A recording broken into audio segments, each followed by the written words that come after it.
Welcome to the ultimate backstage pass, the pulsating heart of the high school sports universe. Get ready to rock with the gang from the Corner to Corner podcast as they take their sports obsessions to new heights.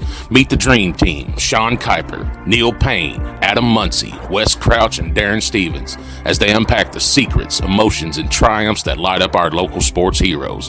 Whether you're gearing up for a game or unleashing cheers from the stands, get ready for an exclusive scoop that'll knock your socks off. It's showtime!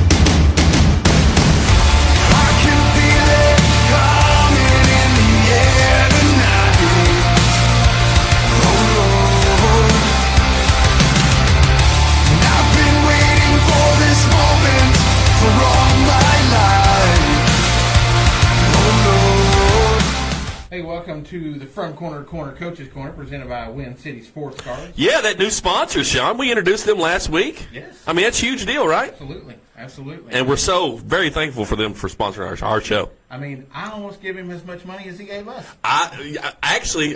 Matt was telling me the other day that we basically have given him his sponsorship back. I mean, every time I'm over there, I'm buying cards, so, probably not a good idea for us to be sponsors for him. Or you. Yeah, for me, anyways.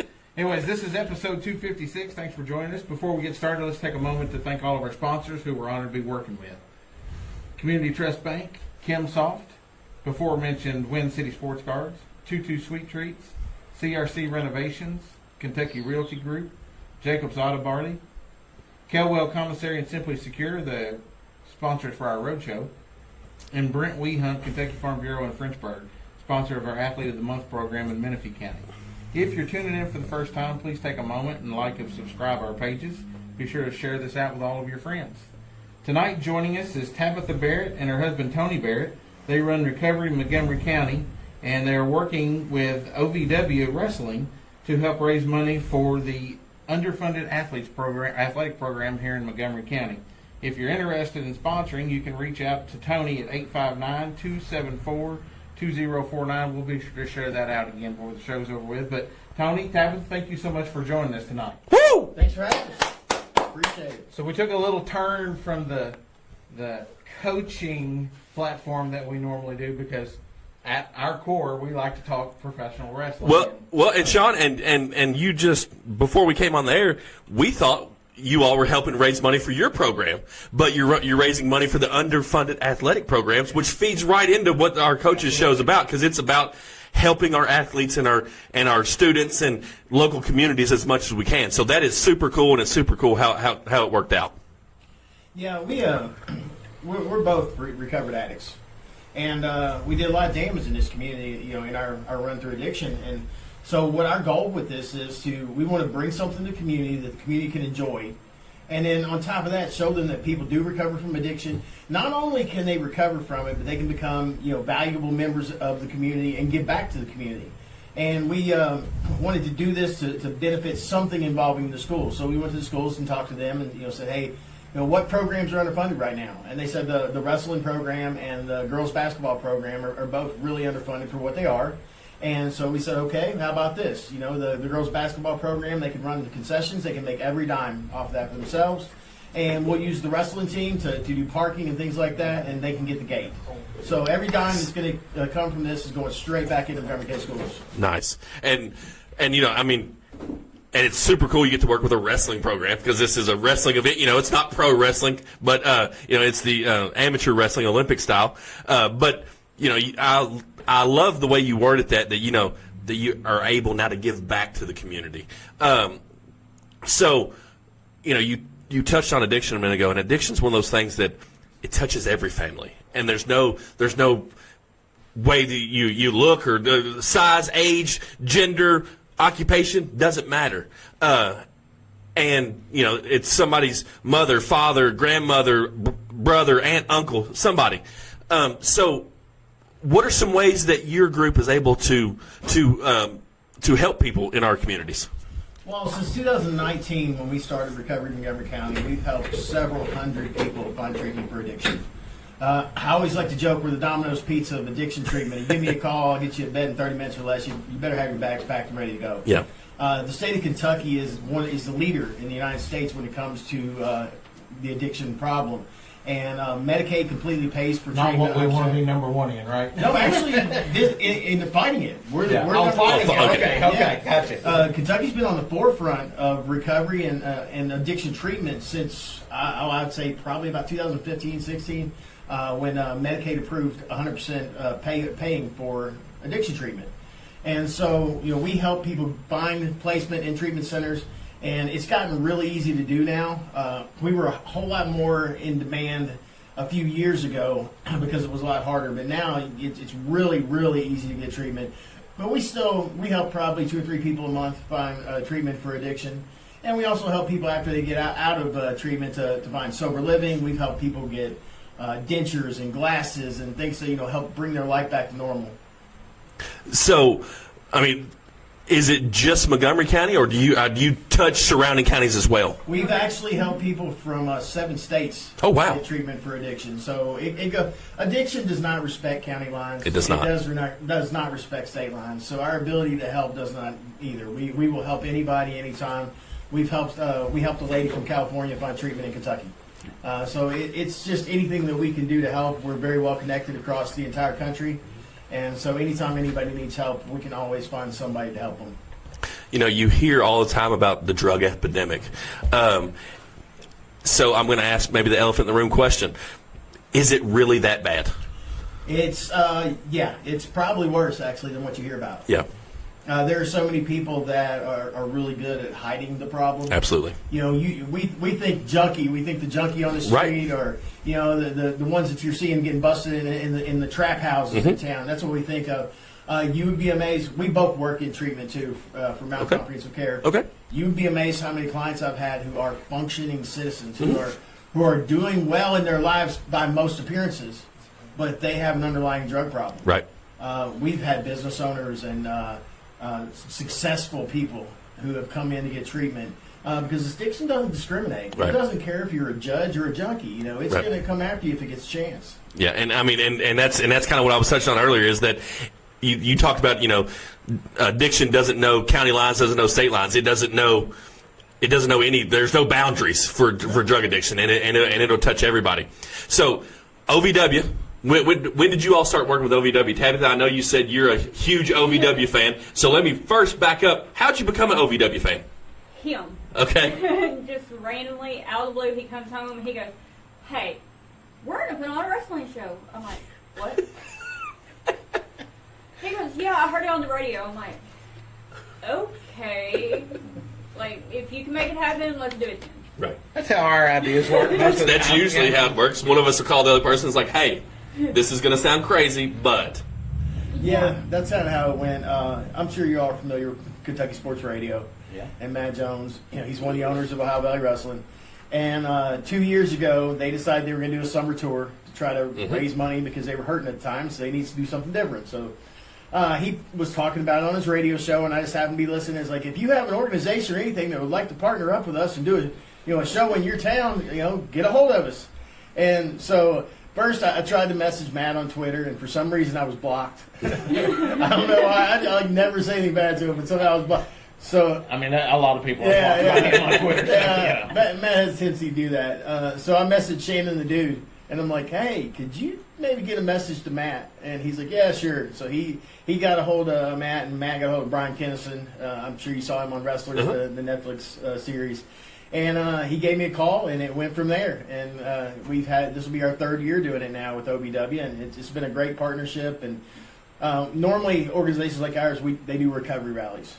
And we had done that for the first 2 or 3 years, and I got to thinking, I'm like, we're preaching to the choir. Everybody at a recovery rally was people who are already in recovery from addiction. And they would have speakers and this and that, and all these people that already got clean and sober were there. I'm like, who are we trying to reach? They know what to do. Right. So I wanted to use this as a way to get the community at large in and get our message to people that may need it, or families of people that may need it. Right. And and also to show the community too, hey, look, people do recover. Right. They're not destined to be that junkie or whatever you may think they are. They have the ability to overcome this with help and treatment and do something great. And that's kind of what we want to do with this. Nice. So, whenever you all finally got to talk with Matt, was he all in? Like, yes, let's 100% do this. Yeah, they were completely on board. As you probably know, there's quite a bit of drug use in wrestling. There is. And also Brian had a lot of drug use in his family, and they were like, "What can we do to make this happen?" And they're like, "It's going to be $5,000 for a base show." And I'm like, "Yeah, we can't do that." Right. And he's like, "You know what?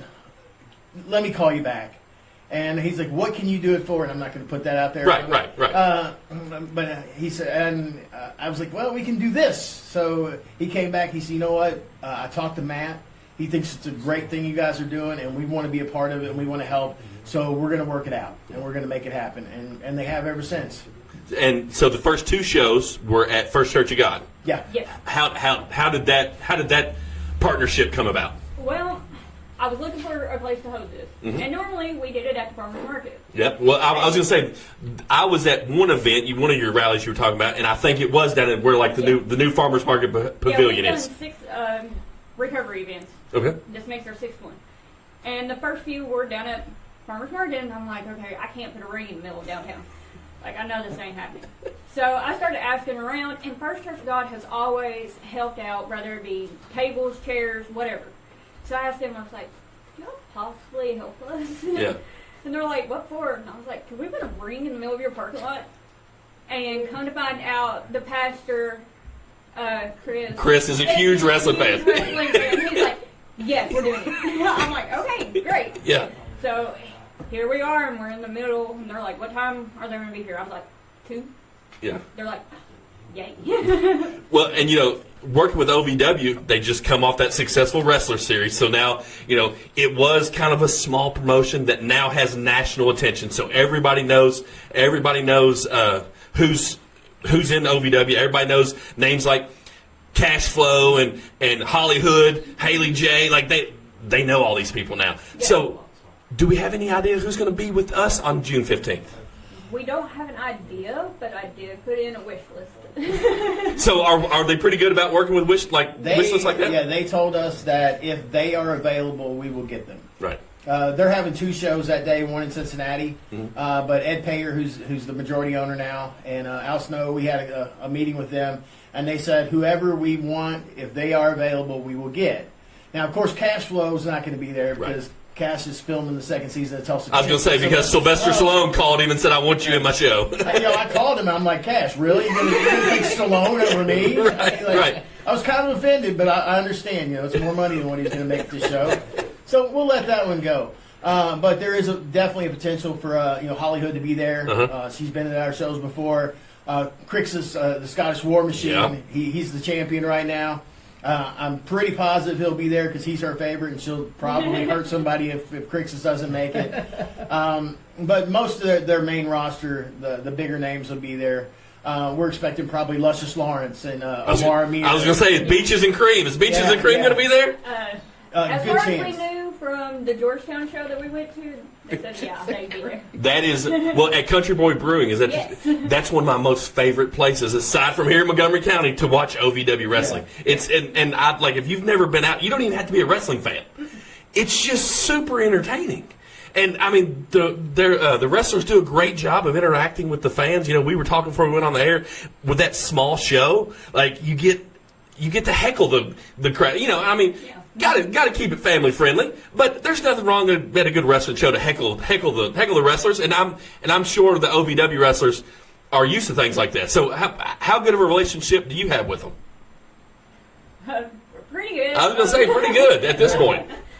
I do have my favorites, and then I have those that I just really don't like. But Those are called heels. yeah, and it's hard because of where we do know them. Yeah. And we know how they really are, and then how they are on TV. Right. So it's like, I really hate who you are on TV, but I can't hate you. Right. Yeah, we built a really good relationship with like Crixus and Luscious and Omar, and even Haley. She's awesome. We know her pretty well, and Damone of the Fallen, and there's several of them that we've got to know really well. And at the Georgetown show, we came walking up, and Crixus comes running up and gives hugs, and Omar and Luscious and Super Z, who was ZDP before. Yep. We've got to know them all on a personal level. And it is really cool to see the success that the shows have, and especially Cash. Cash is one of my favorite people. Right. You know, we got to know Cash really well, and just some of the best people you'll ever meet. I mean, they're, like she was saying, you know, they're a heel, but when you know them personally, it's hard to root against them because they're just, I've not met a bad person at OVW, you know? Right. And you never know who's going to show up. At the Georgetown show, you had Parker Boudreaux come out of nowhere. Oh, wow. And Enzo Amore was there. And, you know, it could very possibly happen here, especially since, you know, turns out our wrestling coach locally just happens to be good friends with Enzo Amore. So, who's the real one now? He's not Enzo anymore because, you know, WWE does not allow you to take your name with you. They do not, yeah. But, yeah, it's going to be exciting. We're going to have a great card. We will have a lot of stars. If you watch them on TV, if you watch wrestlers on Netflix, you're going to see some of the people there. Right. Like I said, if they were available, they said that we would get them. Okay. And if not, well, they just weren't available, period. They weren't going to be at the Cincinnati show either. So. Right. Well, you know, you mentioned two. I've followed OVW for quite a long time. Cashflow, one of the stalwarts there. He's been there a really long time. Luscious Lawrence has been there quite a while, too. And I've seen them, like, their ability to turn heel and face, even from show to show, is so, like, that's how you know that they're really good. Like, if you can love them one show and then you come the next show and you're like, I hate this guy and I loved you last time. Like, so I think a lot of times people see things like OVW and they're like, well, that's not WWE. It can't be any good. You know, or this is something that happens down at the VFW. It's, you know, my next door neighbor and his buddies in the ring wrestling. No, these guys and gals are really good. This is like they're professional wrestlers. Oh, yeah, and when you think about, like, a local show, like we used to have down at the Esther Street Jubilee or something like that, that's not even in the same stratosphere as OVW. OVW is closer to WWE than these local shows are to OVW. Absolutely. And, like, the best way I can explain it is, like, you're literally getting WWE superstars. Right now, the National Heavyweight Champion is EC3. EC3. WWE, AEW. They've had the Outrunners from AEW. Yeah. Holly Hood is also in AEW. Yep. Layla Gray is also at AEW. Right. You had Parker Boudreaux show up. You've had Mick Foley show up. You've had The Big Show show up. Mickey James. So, like, when you're talking about high-level professional wrestling, you're getting that. You're getting WWE caliber wrestling in Mount Sterling, Kentucky. And that's kind of hard to believe. Right. Yeah. But, I mean, one of the first names you mentioned was Al Snow. Al Snow's, you know, one of the best that's done it in the business. Yeah, he's a legend. And he has completely transformed his body. The last time I saw him in person, I was like, my goodness, this can't be the same guy that had Help Me written backwards on his head, shaking a styrofoam head in the air. And I'm like, sure enough, it is. He's a monster. And it's funny because, like, I do the negotiations with him on all the hard stuff because she likes to do the fun stuff. Yeah. And, you know, we had an issue because they did put on the second show. So we wanted to meet with them and be like, listen, hey, what's going on here? You're putting on a second show. And, of course, Ed's like, no worries. You know, we got you. You guys are first. You guys get everybody you want, blah, blah, blah. And then here comes Al. And he tries to be intimidating, you know, and he's like, just don't worry about it. It'll be fine. We've been doing this for 20 years, and we know what we're doing. And I was like, listen, first off, all right, if you knew the life I lived, I'm sorry, but the worst you can do is kick me out. You're not intimidating. Right. You know, I was a hardcore drug addict and drug dealer. I've had guns pointed at my head, and so you're not scary right now, Al. But I was like, yeah, you've done it. We've done it for 3 now. Yeah. I need some assurances here because we're putting out a lot of money, and we are putting our names on the line. He's like, well, our names are on the line, too. I was like, yeah. But your name on the line in Mount Sterling, Kentucky isn't that big a deal. Right. You move on to the next city. Right. Mine, I got to live there every day. And if we screw this up and everybody hates it, they're going to come at me, not you. Right. You know, you can block them. That's the only way they're going to come at you. They're going to see me on Main Street and be like, what happened, man? Right. So, you know, got mentioned that you get to do the fun stuff. So what's some of the fun stuff that you get to do when you're getting ready to put on a wrestling show? I'm the one who gets to be there at like 1 o'clock in the morning and getting everybody to set up chairs and roll out the red carpet for them and make sure that they have separate locker rooms, food, drinks, everything. Yeah. You know, I make sure that, you know, there's certain stuff that we have to follow for them to come in. Yeah. And they'll start showing up, you know, normally 3 o'clock. Yeah. To be able to set up the ring and everything. And me, I'm there hours before they even show up. Right. And just wait. Right. Because I love being able to get up with them before they even show up. Right. And the red carpet thing, for me, the last time that they did this show, they was like, you don't treat us like celebrities, you know. You guys show us a lot of respect. And I was like, well, that's what you guys are. And Right. They're like, no, that's not what we are. And I was like, okay, to us, you are. Right. I was like, and if you don't stop, I was like, next time I'll make sure you walk a red carpet. So I ended up ordering a red carpet for them to rock to the room, too. That's awesome. What she leaves out on them on the fun part, because she made it sound like a whole lot of work there, and it is a lot of work. But it's she's fun. also the one hanging out with them all day long, getting autographs, getting pictures, Right. getting to know them. Right. They all know her. Everybody loves Tabby, you know. Right. And she's the one that's built all the relationships with everybody. And you know, and that's what she loves. She loves that part of it. She loves getting to hang out with them and get to know them on a personal level and all that. So I do have a lot of pictures and a lot of merch. yeah, she's got does tattoos on the side, and she has a studio, and her whole wall in her studio is pictures of her with OVW That's wrestlers. awesome. And autographs and T-shirts, and like she tattoos a few of them. Oh, cool. Jada Stone, Yeah. who actually after WrestleMania, Bailey was talking about Jada the Spark Stone in her interview and wore her shirt. Yeah. After at the interviews for WrestleMania, she's a good friend of ours, and and she's got to have that side of it that's a lot of fun for her. So she can try to play it off like it's like I just worked myself there. She said 12 in the morning. I'm like, well, let's go 12 noon. You ain't there 12 in the morning. But. I do enjoy that, though. I do enjoy setting it up and getting it all put together. That's something I have fun with. Right. Because you don't see that. And they've told us several times, when we go to other events and other venues, sometimes it doesn't compare to what you guys do. Right. She does an amazing job. She is the heart and soul behind this. She does 90% of the organization. I'm good at talking, and I'm good at hitting people up for money. Yeah. Like, that's what I do. The rest of this show is all Tabitha. I don't have the ability to organize the way she does. If it were me, I'd be like, y'all be here sometime, we'll set up, we'll do this thing. Y'all jump in that ring, fight each other, whatever you need to do, I don't know. Just make it happen, fellas. Right. I mean, that's the kind of way I am about things, but she's super organized, and she knows when everything's happening. And most of these events, they don't have a place to even dress. Like, they've dressed in their cars or in tents. They don't have drinks. They don't have, they did a show in Indiana where they dressed in a tent, didn't even have water. Yeah. Well, Tabitha has them a full meal catered. Yep. She's having smoked pork butt with all the sides and pops and waters and desserts and everything for the wrestlers, separate to themselves, to where they can just relax and eat and get a good meal and all that beforehand. And like she said, a red carpet.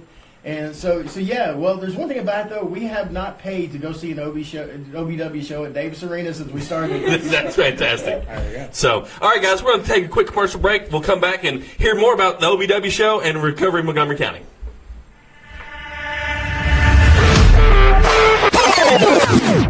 Sugar, oh honey, come together right now over me. Left a good job in the city, working for the man every night and day.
Laney, what are you listening to? I'm listening to Mount Sterling's #1 podcast that drops on Saturdays at 3 a.m. The From Corner Recover podcast is recorded right here in the Community Trust Bank Studios. where we bring you Kim Sauce, Athlete of the Week, Juju Switcher's Dog of the Week, and Brett Weehunt's Kentucky Farm Bureau, Menifee County's Athlete of the Month. The From Corner to Corner podcast is brought to you by CRC Roofing and Renovations, Jacobs Auto Body, and Kentucky Realty Group.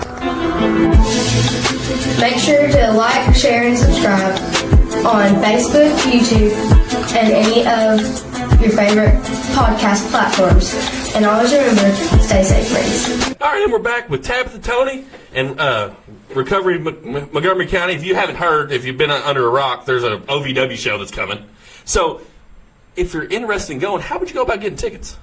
You can buy them at the door, or you can go to ovwtix.com, which is ovwtix.com, and just look for our page. It has a flyer up with our address and everything on it, and just go there and you can order them. There's ringside, premium, and general admission. So how much do tickets run? Ringside is $20, premium is $15, and general admission is just $10. And every Montgomery County student got a free ticket sent home before school let out. Oh wow! Yeah, if you have a student that didn't get a ticket brought home with them and you want to go, they can just reach out to us. We're Recovery Montgomery County on Facebook, or they can even just stop by the Mountain Comprehensive Care office directly across from the courthouse where we both work, and we'll be happy to make sure they get a ticket. We want any student that wants to come to be able to come, and not cost them anything. Right. You all talked before the commercial break that they may not think they are, but they're a celebrity. So is there an opportunity if I come to the show that I can meet some of these wrestlers, buy some of their merchandise, get autographed pictures? Yeah, right now the way that I have it is like during the matches and everything, they're going to be secluded off from everybody.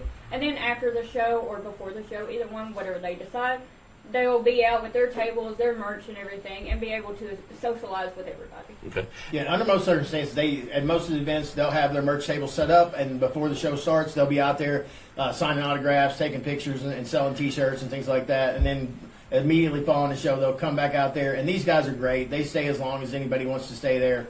I've never seen them turn anybody away. As long as there's a crowd around the tables that wants to talk to them, whether you're buying anything or not, they're going to talk to you. They're going to take a picture and sign autographs or whatever, especially the kids. They're right. Awesome with the kids. So, we're all sitting at this table very passionate about wrestling. I mean, if you can't tell that, then you aren't really paying attention. But something else you are really passionate about is obviously the recovery program and addiction recovery here in Montgomery County.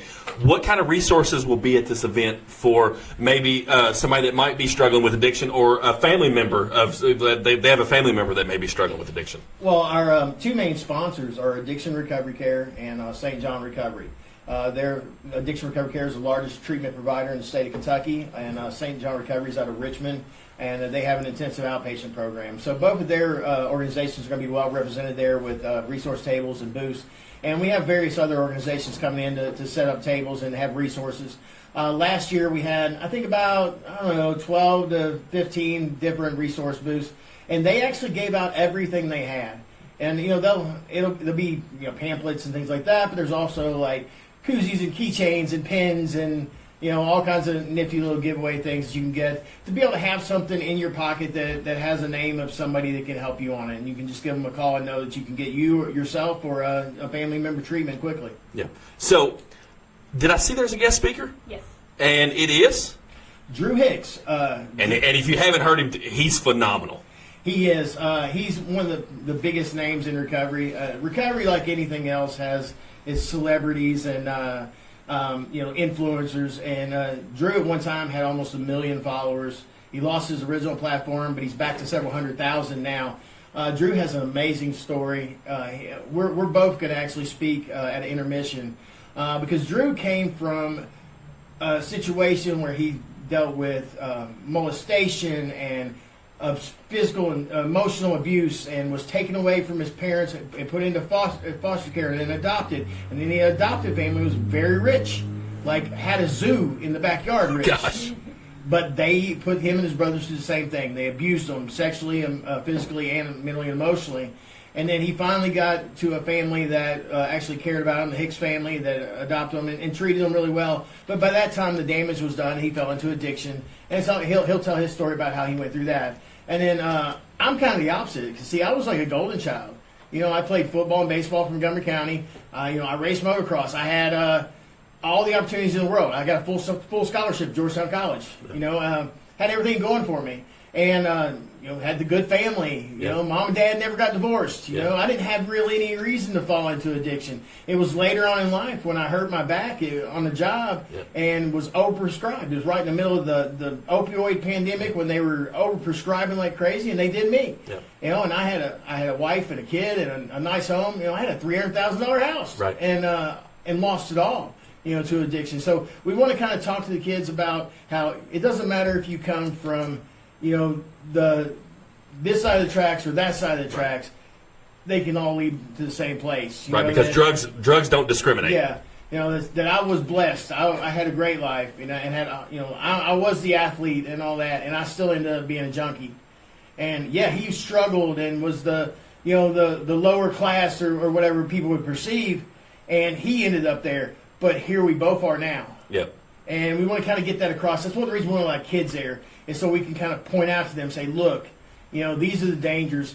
And it started, you know, being open to the idea of drug addiction was in high school, because with the drinking and maybe, you know, smoking a little marijuana and things like that, you know, I didn't realize it then, but that opened me up for it later in life when I found my drug of choice, which was opiates, you know. Yep. But if I hadn't have done that in the beginning, I may have had a whole different perception on drugs in general that I didn't have, which led to where I was. So, have you all seen an uptick in vaping issues, especially with kids? I mean, is that becoming? I mean, because not only are they nicotine based, there's also you know, your THC and your marijuana pens as well. So have we seen a rise in those? Oh, it's gotten huge. We just did a. Montgomery County Adapt is another organization that brings providers together in Mount Sterling, and we're on that as well. And just did a vaping symposium for parents. It's gotten really bad in this community. They've had overdoses at the high school from vape pens. Yep. They've had just an abundance of just whether it be just nicotine pens or your dab type marijuana pens, and even more than that's been found in the high school itself. Yep. And so they're starting in the early age, and that's another thing. The vape pens, you know, you may have a kid and you're letting them vape. Because a lot of these parents are doing it now. But let me tell you something, that's a bad idea. Because, see, you're not just letting them vape and it's no big deal. You're opening them up to that idea that it's okay to do things. Yep. And nicotine is a drug, and that's the start of a pathway on down. You know, most of us we started out with smoking or something on a smaller scale. But what it does is it makes us acceptable to things of that nature, and it makes us susceptible to addiction. Right. And so if you're going to allow your kid to vape, you need to stop now. Right. Studies have shown that zero tolerance when it comes to drugs and alcohol or anything of that nature is the only way to go. If you do not want your child to end up being a drug addict later down the road, then you need to stop it now. Zero tolerance. No letting them drink at the house because they're going to drink elsewhere. No, that's not how it works. Right. That's not going to help them. And with all the vaping that's coming in now, things that are in it, it's a really good time to start young because they're starting young. Right. Well, I mean, you kind of touched on it. Vaping is kind of one of those things that's kind of almost becoming one of the gateway drugs. Like you said, you know, I'm just vaping. You know, it's just a vape pen, and then maybe it's just a beer, maybe then it's just a joint. Like, and it just kind of snowballs from there. So, aside from Mountain, did you say Mountain Comp? Is that where you all work, Mountain Comp? Yeah, we were from Mountain Comp. So aside from Mountain Comp, what other resources are available for people in the community? There's a lot of resources in this community. You know, like I said, we work in Mountain Comprehensive Care. We have an intensive outpatient program here in town. She and I both work there. But if our program's not for you, Pathways has a program. Sterling Health has a program. For those that may need medically assisted treatment, like Suboxone, you have Gateway Recovery and Dr. Cassis. And there's several other local doctors that will provide that as well. And we have Shepherd's Shelter here in town as well. Pathways has Crew West, another treatment center out in Camargo. So there are a lot of options in town. And even if none of those options necessarily fit you, because one of the things I like to do when I'm talking to somebody that's needing help, I want to get a background on them. I want to find out what their life has been like. I want to find out if they're religious or not religious. I want to find out where they've been in treatment or not been in treatment, and try to cater them to a program that's going to work for them. Right. We want to see success. Right. We don't want to see you go to this one and leave. Right. So I want to try to get a feel for the person as best as possible to try to place them in a place that I think they're going to succeed. Right. So if you don't mind me asking, how long have you all been in recovery? I'll have 6 years in July. Congratulations. I'll have 6 years in December. Congratulations. I mean, that's phenomenal. I mean, because it's an everyday thing, right? I mean, like you have to make that choice every single day. Yeah, it gets easier as you go along. You know, it doesn't become so conscious, but you have to put in a whole lot of work to get to that point. Right. You know, I talk to my clients every day, and I'm like, listen, you got to put in the work now, because when it comes time for you to need that work, you're not going to have time to do it. Right. And so if you can go ahead and do that, you get to where recovery, it's not work, it becomes habit, and then it goes from habit to just being who you are. Right. And so it's just our life now, you know, working in recovery, you know, doing things outside of work in recovery, and just living our life along a certain pathway that we have to do that to be able to continue the life we got today. Right. And, you know, it is tough, but the thing about it is anybody can do it. Right. You know, we're not special. There's nothing special about either one of us that said those are the ones that are going to make it out. And those are the ones that are going to be doing some big things to try to give back to the community that they did so much damage in. There's nothing special about us. If you know somebody right now and you think that's the most worthless junkie I've ever met, they'll never amount to anything, I don't know what will ever happen to them, that was me. Yeah. That was her. Yeah. I mean, and so I mean, there clearly is hope. I mean, it just has to be a will to want to go do that. Yeah, sometimes it doesn't even have to be a wheel. With Casey's Law, you can give them that wheel for them and make them go. A lot of times we don't know what we want until we start getting it. And like I didn't really have a desire to get clean. My goal of going to treatment was more to look good for the judge. Right. You know, because one thing that comes along with drug addiction tends to be felonies. And so I wanted Judge Lane to go, hey, that guy's doing something different. Right. But when I got there, man, I started seeing how other guys' lives were changing and how it was affecting them. And I thought, you know what, maybe I'll give this a try. And, you know, God's funny because I never was a spiritual religious person at all. And I got sent to a faith-based treatment center. You know, I went to addiction recovery care. And I found a relationship, you know, with God, and I use that in my recovery every day. And so it just took being put in that situation for it to take hold. Right. Even though I didn't really want it, I thought, well, I'm going to look good for the judge. I'll find a place to land so I can get back on my feet, and then I'm going to go back to doing what I was doing. I'm going to go sell dope. Yeah. And that's not what happened. God had other plans, and so I haven't looked back since then. You know, my favorite two words in the Bible are "but God," because it doesn't matter what your situation, what your circumstance is, but God, He can change that in an instant. And I mean, you both are proof of that, right? Oh, absolutely. It's a crazy story because. I'll go through real quick. I didn't believe in God. I was an atheist. I thought I was God. Now, obviously, I wasn't very good at being God because I wasn't even very good at being Tony. So I was really screwing up the whole God thing. You know, It's like, dude, you just got out of jail and you're in rehab. How great of a God are you? You know, and but I had got it on my heart to give these new guys my story, and I started telling them my story. And this guy goes, "I don't know if you believe in this or not." He said, "But I've got to get the prophecy." And he said, "God's got a plan for you. He's calling you to minister." And I said, "Well, you have lost your mind. I'm like the exact opposite of a minister, man. I ain't no preacher." He said, "No, there's many ways you can minister." Then the next day, they take us to church, and they did an altar call and went up there, and guy goes, "You guys are from that rehab." He said, "I kept seeing your Air Force shirt you're wearing." And he said, "God told me He's got a message for you." He said, "God's got plans for you. He's calling you to service." And I'm like, "Well, that's weird." Now I got two people telling me this. So then that night, we go to a Celebrate Recovery. Same thing, altar call. Go up there, and the preacher's going, "Hey, brother, what's your name? What can I pray for you about?" "Hey, brother, what's your name? What can I pray for you about?"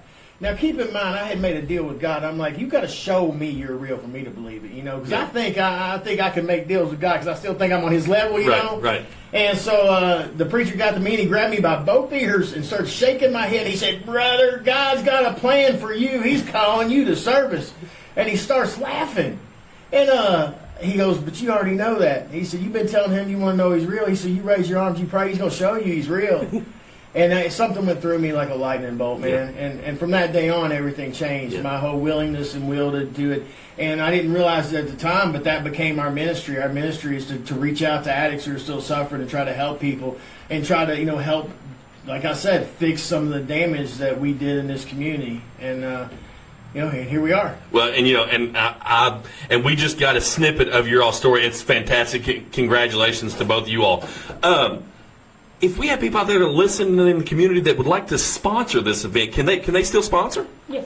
How would they go about doing that, Tabitha? They can contact either me or Tony, and we can send you a sponsorship or paper or whatever little bit you want to donate can help, because it's all going back into the school. Yeah, everything that we get that goes over top of paying for it, it's getting donated directly to the sports teams. Mm-hmm. So if we need $5,000 and we end up getting sponsorship for $6,000, Well, you're not just sponsoring us, you're sponsoring the wrestling team and you're sponsoring the girls basketball team. So every dime is going back into these programs. These programs struggle. They don't get the support.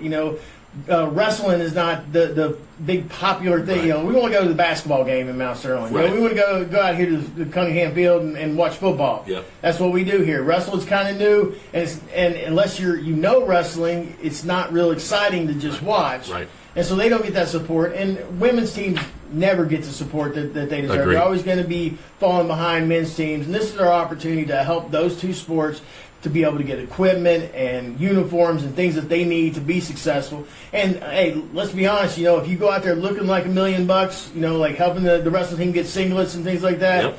you're probably going to wrestle like $1 million. Right. You're going to be dropping threes and draining threes. Yep. And I don't know if y'all remember or not, but when women's basketball was good in Mount Sterling back in the Beth Vice days Yeah. and Whitney Ledford and Harmony King, it was fun. Yeah. We're filling gyms up here, and we Yeah. want to give those girls the kind of support they need to be able to do that again. Absolutely. And yeah, I mean, and the resources, the community shown before, the resources are all there. So it's time for the community to step up and really give back to a community that has given to them so much. Oh, yeah, absolutely. And I want to shout out our sponsors real quick. Yeah, absolutely. Of course, Addiction Recovery Care and St. John Recovery are they're our co-sponsors for the event. They're the main sponsors. They came in with the big bucks. Yeah, absolutely. But we can't forget all the smaller ones that have come in. Dr. Linton Chiropractic here. Mm-hmm. Dr. Linton came in really well. He always shows up and shows out for us. He's been with us for every event we've done. He's a huge supporter of recovery. Love that man to death. We had, who else did we have come on? Oakville Used Cars. Mm-hmm. Always there, always good for money to help us do things. We have Camargo Tires. Yeah, Camargo Tire came on for the first time this year. Okay. Get Apparel Company out of Richmond. Okay. Get Apparel, Adam Larkin came on this year to help out. The Laundry Basket. The Laundry Basket, they've been with us the last couple of years. We got to thank them. First Church God. First Church of God, of course. Yep. They're with us every year. We don't even go to First Church of God, but they'll back us anyway. Right. But occasionally, Pastor Dave tries to take me out. He has. I'm just going to say I do hold a little bit of resentment against the man. At the Boo Around Town, I did get smacked in the face with bad candy. But I'll let it go because they're helping us, Yeah. He said he was trying to get my attention, didn't mean to do it, but that was a dead shot to the eye. I mean, I think he's calling. Maybe we need to schedule the main event. Tony, you going to call him out? Listen, I'll call him out right now. Dave does not want any of this. So, Tony, Dave, match for the ages, middle of the OVW ring. Can we make it happen? Yeah, I wish we could. We got to have a little wrestling license. I'm all for it. Body slamming Dave would be a dream come true of mine, but unfortunately we have to have a Kentucky wrestling license. I was going to take a chop from Cash Flow, but he can't make it. You might be braver than me. I'm just letting you know. No, I'm just stupid. I know. You're far from that. I'm not real bright. I was a drug addict right here like crazy, thinking I thought I was El Chapo in Mount Sterling for a while. I'm not the brightest guy in the world. So, before. Well, sorry. No. Hold that thought. Let's take one more break, and then we'll be right back to wrap up. The team at Community Trust Bank believes in making financial dreams come true. Just like a fairy godmother, they work tirelessly to ensure their clients have the security and support they need, while also helping them create a magical future. With a touch of personalized service and a sprinkle of expertise, they guide their clients towards their goals, whether big or small. At Community Trust Bank, they are not just about managing money, they are about nurturing dreams and building a prosperous future for all who walk through the door. Join their family and let them make your financial wishes come true. They are your friend in banking. Member FDIC. Obviously, this is a big undertaking. So, how many people were involved with Recovery Montgomery County? Is it more than just you two, or? Yeah, we've had volunteers come and go throughout the years. We're the core of it, but we have several other people that are involved that help out with it as well. And she's got her wrestling guys that always want to get involved for this event. Yeah. So, but we've had as many as like 25 or 30 members, and we've had as few as just me and her. Yeah. Right now, we've got a few other people that are helping out. Nice. And it's always going to be like that. It's going to ebb and flow. People get excited for a while and want to help, and then it wanes off, and it just takes a couple people just kind of keep pushing through, and that's what we try to do. So if there's people out there maybe that can't sponsor but want to try to help with the event, come out and help do whatever need, they can contact you guys on Facebook. Yeah, absolutely. Yeah, I'm always looking for volunteers to help out. Okay. But I do want to say this: some people that are always there supporting us and have helped us so much with this that they don't want recognition, but I'm going to give it anyway. Al Botts, our mayor, has been amazing. We got the arena because of Al Botts. Yeah. And our school board, they were so open to it and willing to kind of take a chance on this. But Al went with us to the meeting and stood up and put his name on it, and we'll be forever grateful for that. Because he was one of the people at the first rally we ever put on. We went to get the farmers market. He's like, "Yeah, I don't know if I want to do this or not." And we worked hard to change his mind, and now he's one of our biggest supporters. He has helped us so much. Chris Haddix has been the same way. Anything we're doing, they've helped out. And Chief, Terry Landrum and David Charles, anything we're doing, they've all been there to support us. It's kind of funny because they weren't trying to catch us, and now, and now they're kind of, right there supporting us. Like, wow, how things have changed, huh? Right.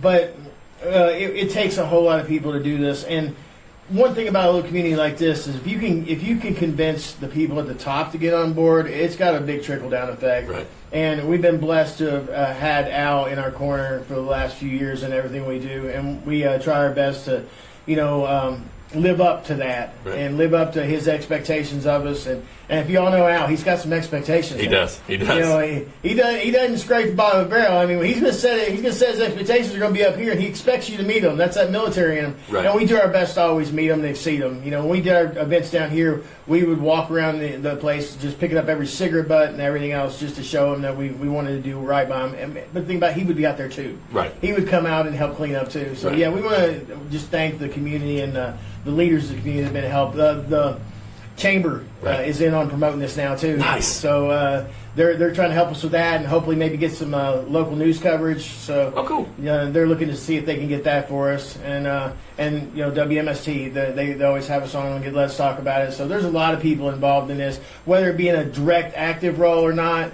There's a lot of people helping put this on. Nice. Well, so one funny question before we wrap up. All of our local county and city officials, if they were all pro wrestlers, in your mind, who would be the best pro wrestler? I mean, come on, you got to give it to Al. He's the only one that's still in shape. So, and it sounds like a wrestling. The mayor, Al Botts. I mean, let's get it. I love David Charles, but he ain't coming off top rope. But if he did, it'd be devastating. If he did for the ring. And it's funny because I give him a hard time in person. We sat on some boards together, and I had one of our guys go with us, and he's like, "I can't believe you're talking to the sheriff like that." Like, he's just a guy, man. He's a good guy. He's really easy to get along with. He'll come right back at you. He don't care. But I think if you want a champion, it'd have to be Al because he's still out there in shape and stuff, and everybody else is looking a little pudgy like myself. So I tend to side on the pudgy side myself. Unfortunately. So one follow-up question we didn't get to. You got to move to the arena this year, so obviously we're expecting a much larger crowd than the 400 that you've been. We are hoping so. Yeah. So seating is pretty much unlimited at this point for you guys, right? So it'd be awesome to have 1,000+ people in there for sure. I would love to have the arena packed to its brim. Yeah. For OVW, I would. Well, you don't have to worry about the weather. Right. It's somewhat controlled temperature-wise in there. So I mean, it's June 15th, right? What time is doors open at 5? Show starts at 6. Okay, so you get there early, meet some of the wrestlers, buy some merch, support the program. I know we have had general conversation about being there and being involved, so hopefully we can have some more conversation about us being there. Well, I say us. I'm on my way to the beach that day, but us with the other people here, maybe we can be involved and help you guys promote that. Thanks again for coming and spending the hour with us here. Nothing but best wishes for this. We hope it's an absolute blowout for you guys. And one, for what you're doing with the community, and two, giving back to the schools. The one thing that we have learned really fast is that's how the growth of our show has happened, is the schools, the kids. We've made it all about the kids, and we're trying to give back on our way, and doing all this as well. So nothing but the best wishes for you guys. Thanks again for you guys coming on. Absolutely. And for those of you that are watching that just randomly saw the flyer pop up, Wes Crouch decided that was the best way to do it. He's going to hold the flyer up again. So if you want to get a look at he's trying to gauge it, base it off the computer as he's holding it up. So there's the flyer. They can probably that's our high-tech ability right there, buddy. I mean, that is technology at its finest. So Tabitha, Tony, thank you guys so much for coming. We don't have a scanner or anything. No, we don't have that. So hard to make this thing look good, and then but guys, again, thank you so much for coming on. Best of luck with not only this event but everything moving forward. And I have no doubt in my mind, just listening to you guys talk today, that there are great things yet to come. Well, thank you. We appreciate you having us on and letting us get the word out there a little bit. Yeah, absolutely. Awesome. Well, guys, we'll be back real quick after a commercial break. We got the tennis team. We got the Montgomery County tennis teams coming in. All right, everybody, we're back now. We are joined with our boys and girls tennis coaches and some of the players. With us tonight, we've got boys coach Clark Howell, and with us on the boys side, we've got Logan Poer and Tyson Greer, graduated this year. Woo! And then we've got ladies coach Laura Caudill with us, and Callie Stafford and Kierra Salyers, both going into their senior year of high school. And Kierra was just got to go to state on the doubles side and was one of our athletes of the week a couple weeks ago. So thanks everybody for showing up and joining us. Yeah, thanks for having us. You missed the monsoon. That was here earlier. So. Yeah, I pulled in the parking lot about 5:30, and it just, a deluge come through. So I texted him, I was like, I'm not coming inside right now. You may just have to do the podcast without me. Yeah, absolutely. So, well, we've wanted to have you guys on before, but like you play every day or every Monday and Tuesday, or it's like Wes was like, we got to get them on. And I was like, look at the schedule. There's literally no time to do it. I said they play every Monday and Tuesday, so that's when we normally try to record. So we waited until the season's over. Now we got you. That's right. You would have had to wait last minute. A day like this, we would have been able to come no problem. You were mentioning the monsoon that came through. I checked the weather probably like every 5 minutes during tennis season. I had no idea what the weather was today, so I planned on grilling out, and that was not the proper choice. I gave it a shot anyway. It was a failed experiment, but yeah, it's a different world when the season ends. Yeah, absolutely. So, Coach, we'll start with you since you already chatting there. How long have you been the boys tennis coach here at Montgomery County? I just finished my 14th season as the head coach of the tennis. Of course, I went to school here, played for 7 years, then I went to college. My last year of college, I got back, college season ends early, so I was a volunteer assistant that year, and then I became the head coach the next year. So I've been part of the program for a long time, 14 years as the head coach, which I think is the second longest in the school. I was going to say, swim coach Lainey Neal will make sure she tells you she's been there 19 seasons. I was going to say, how many years? Huh? More than that. Is it 20 now? I think it's 20. Okay, I think it's 20. Okay, well, if Lainey, if you're watching, I apologize. No disrespect. So 7 years, you were on the team. Like, what is it? Fifth grade or sixth grade? I started in sixth grade. That was when the rules allowed it. Of course, they changed that about a decade ago, that you had to be in seventh grade to start. But back in my day, you could start a little earlier. My brother was on the team. I actually played for somebody right beside me over here. Coach Caudill was my coach in sixth grade, and then I've stuck with it ever since. Nice. Well, Coach, did you know when he was in sixth grade that he was going to grow up to be a 14-year head varsity tennis coach? Absolutely. And you take full credit. 100%. So, Coach, how long have you been involved with the program? Quite a long time. I started in 1991, and I coached for about 10 years. I coached the boys team, and then when my son was born, I took some time off. And when he was about 10 or 11, I got back into it, and I've been doing it ever since. So probably cumulatively about 20 years. Okay, awesome. So you've seen a lot of athletes come and go.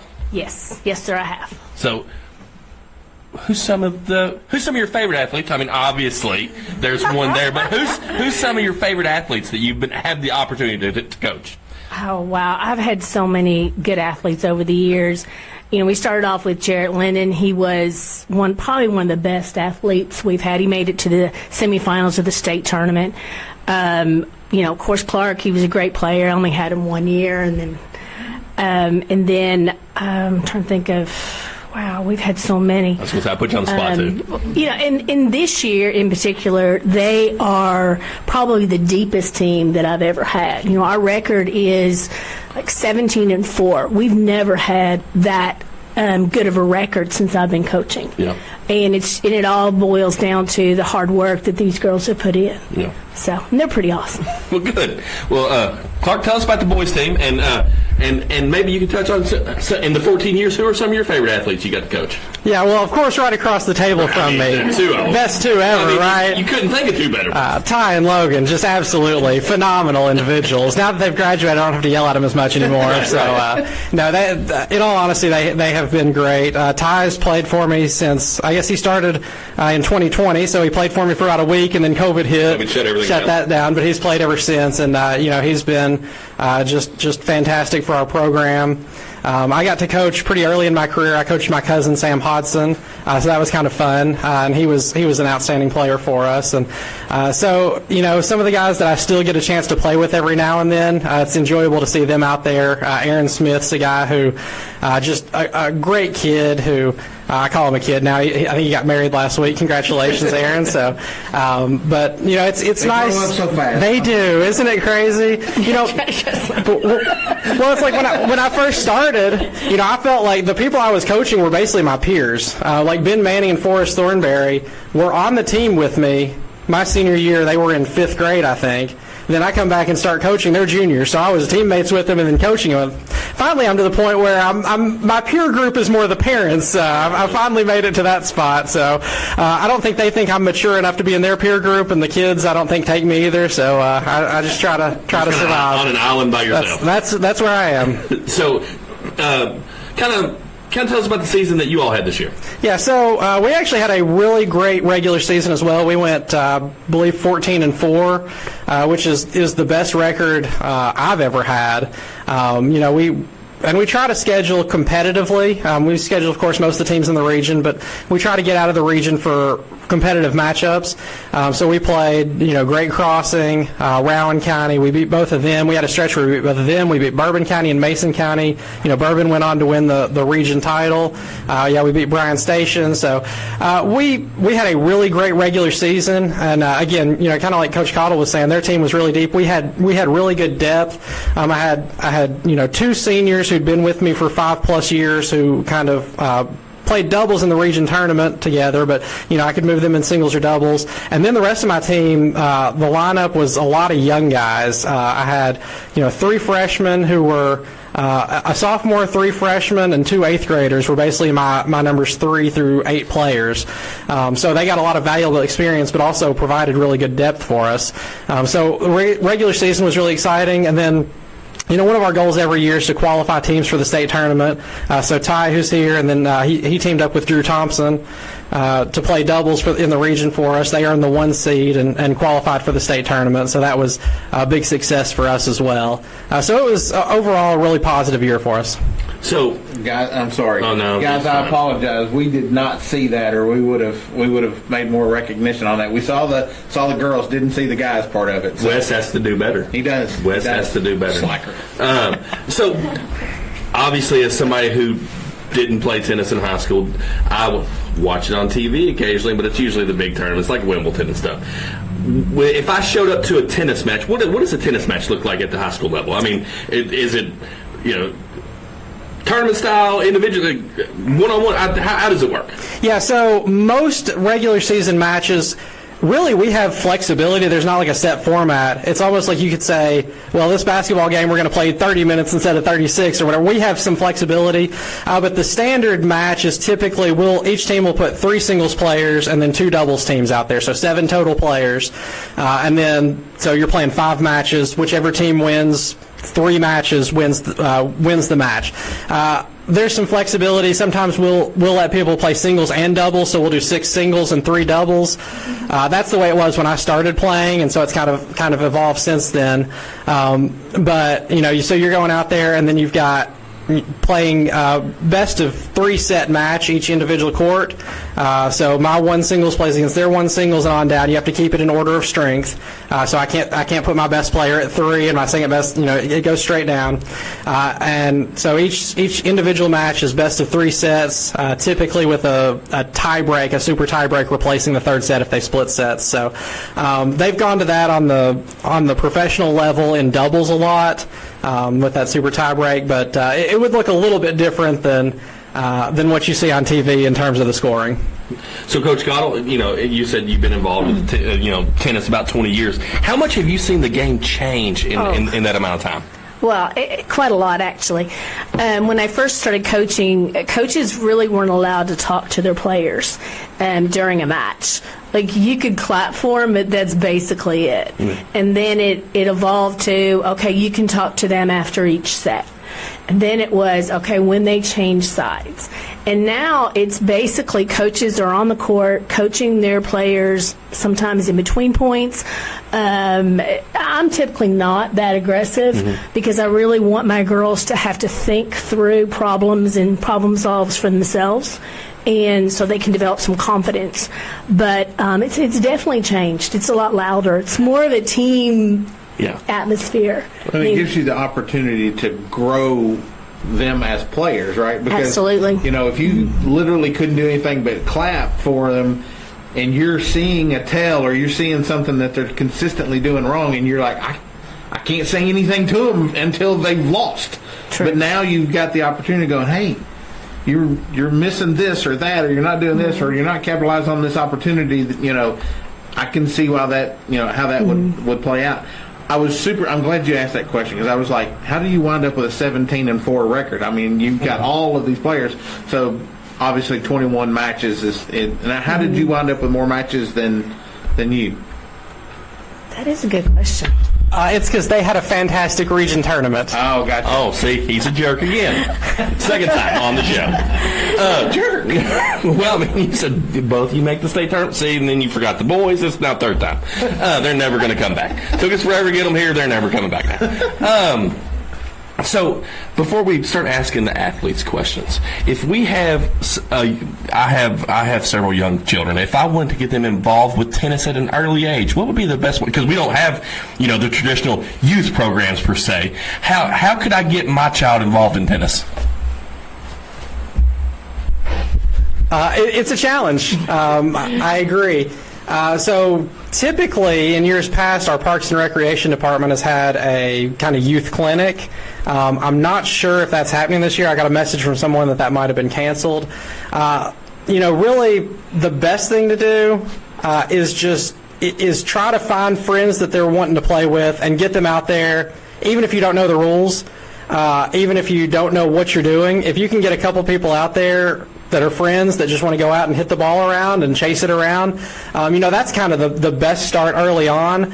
And then, also, once you're in 7th grade, we have a lot of players who join the high school tennis team that have never played before.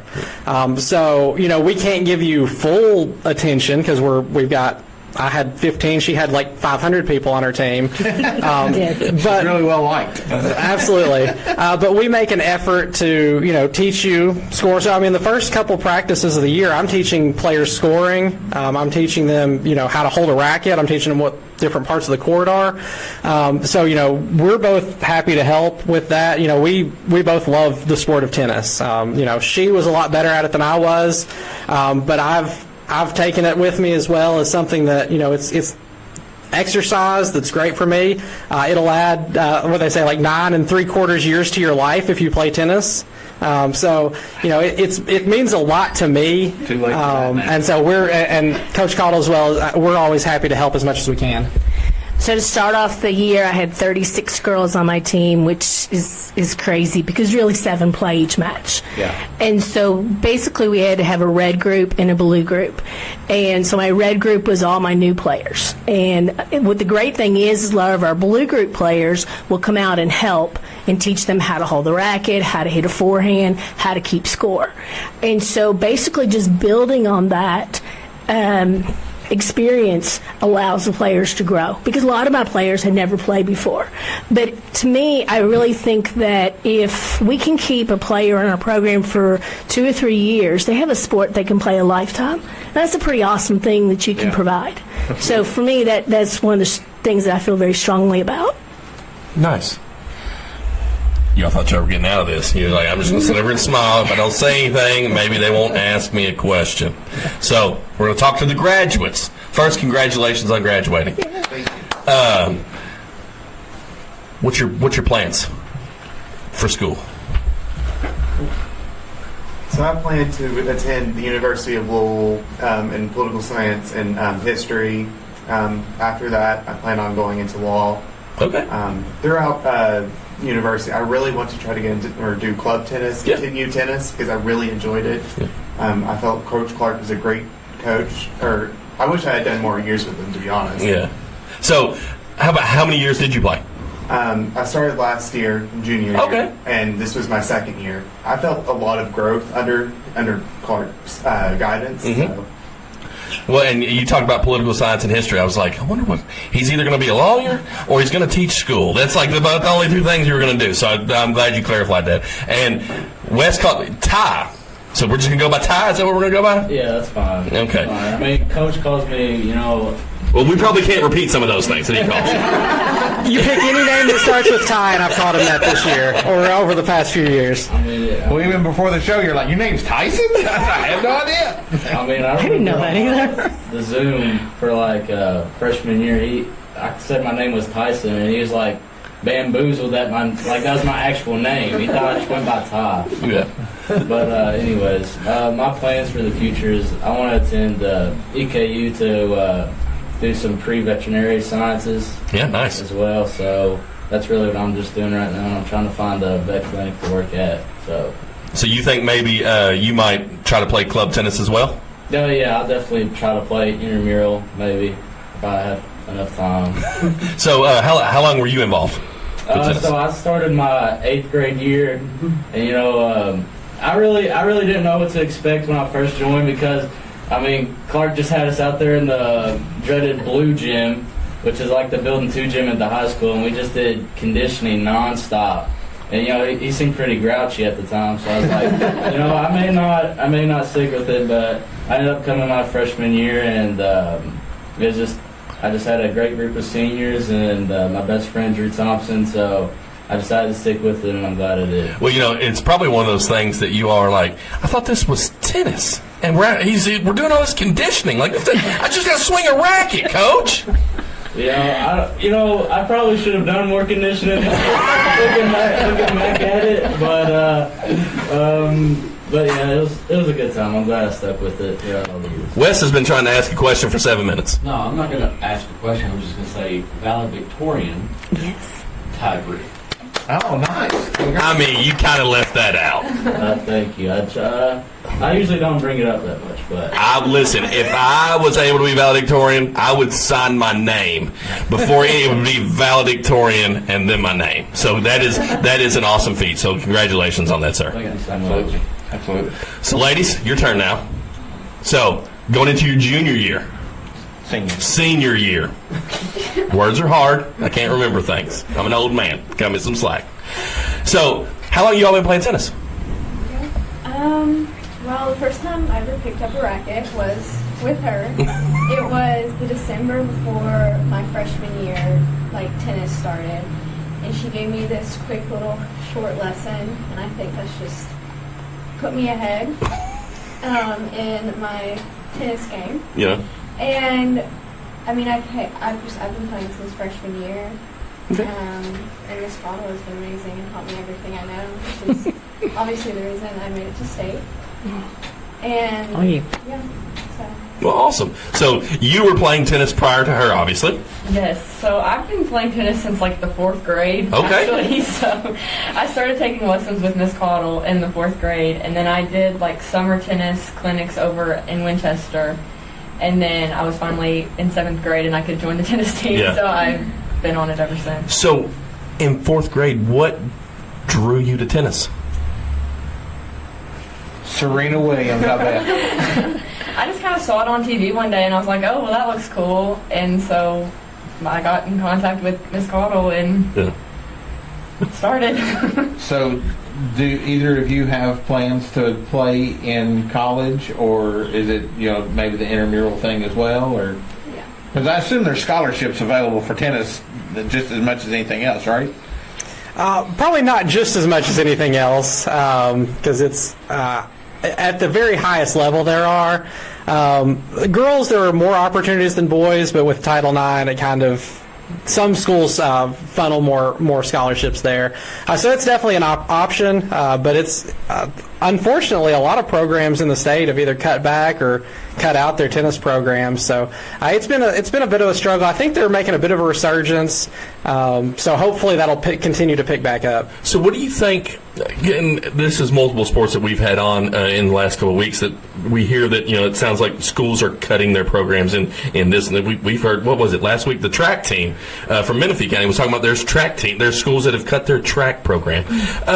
Is it because it's so much upkeep on the tennis courts, or why do you think we're seeing programs being cut? Football NIL is what it is.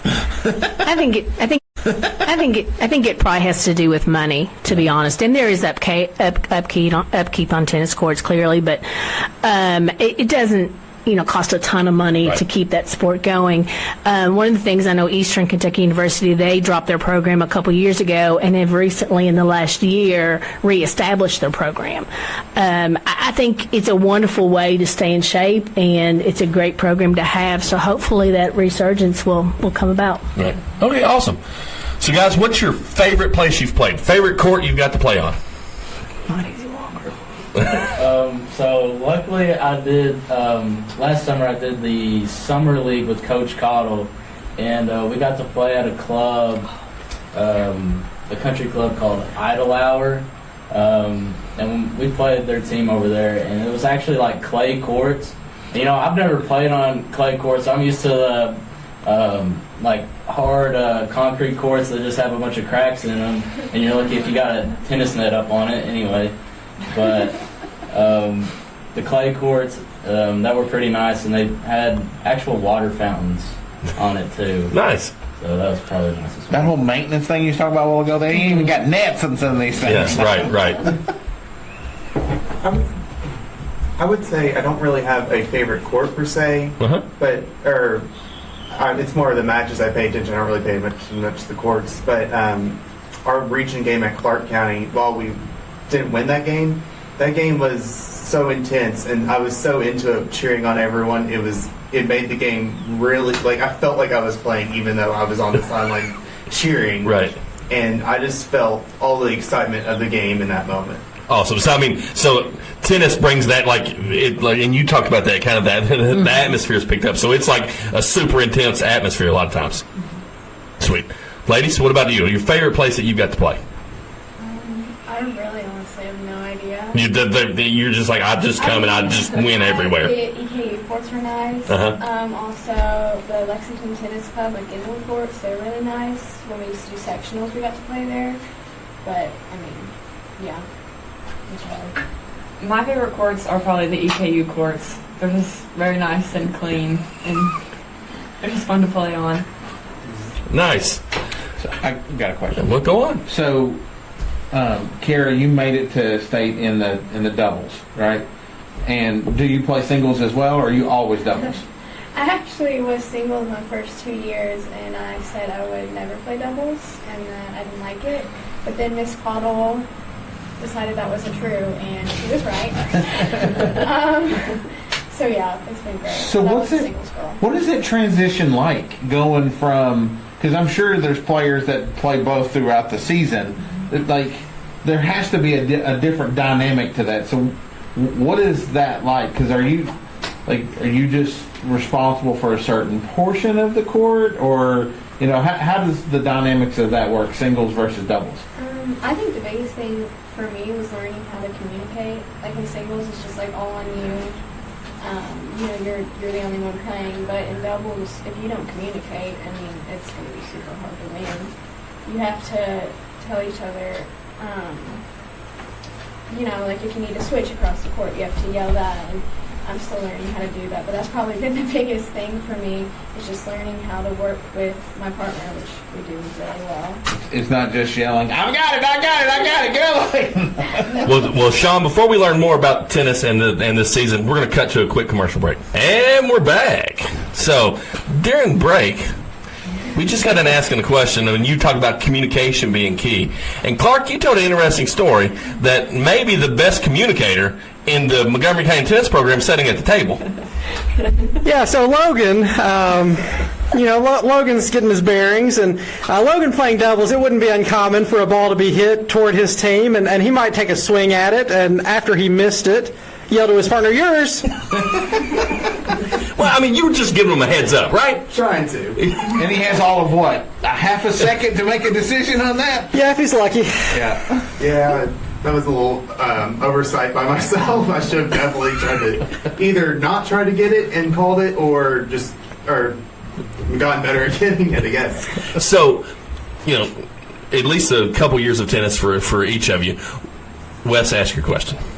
No. Yeah, I've already cut myself off. Going along the lines of, you've got to communicate with one another somehow or another. You also got to communicate with the other team of when things are in or when things are out. That's on the honor system, correct? How honorable are you when it comes to that? Every one of these kids are very honorable. How dare you suggest otherwise, Wes? They better be. So, I mean, pretty honorable, though, right? You're because it's one of those things that you want the other team to do the same thing. Do you want another Logan story? Well, I can give you another Logan story. We'll take all the Logan stories. So, just throwing Logan out. So, I love Logan. Logan has been a fantastic member of our team this year. Logan, he mentioned how hard he worked during that region tournament cheering. I think he worked harder than some of the players. So, all in good fun. Logan was playing a match with one of our other seniors this year, and so like was said, you're on the honor system. You call any ball coming toward you. You call whether it's in or out. And so if you call one out as a doubles team, if one of you thinks it's in and one thinks it's out, you give the benefit of the doubt. You call it in. So Logan's playing a match, and his opponents hit a shot, and his partner calls it out. And from what I hear is Logan threw his hands up to yell, "No, it was in! It was in! It was in!" So all that to say, Logan is not someone who's going to go out here cheating you. He definitely is honest and did that, but it's just a funny picture. So I can tell Logan stories if you want all day, but I think we're off to a good start right now. I think we definitely are off to a good start. That could be a whole new segment on the show. Logan stories. Logan stories by Coach Clark. So, you all have all played tennis for at least a couple years. What's something that the game of tennis has taught you as a person? It turns to Mike right. You answer this one first. Yours. You missed the opportunity. Yours.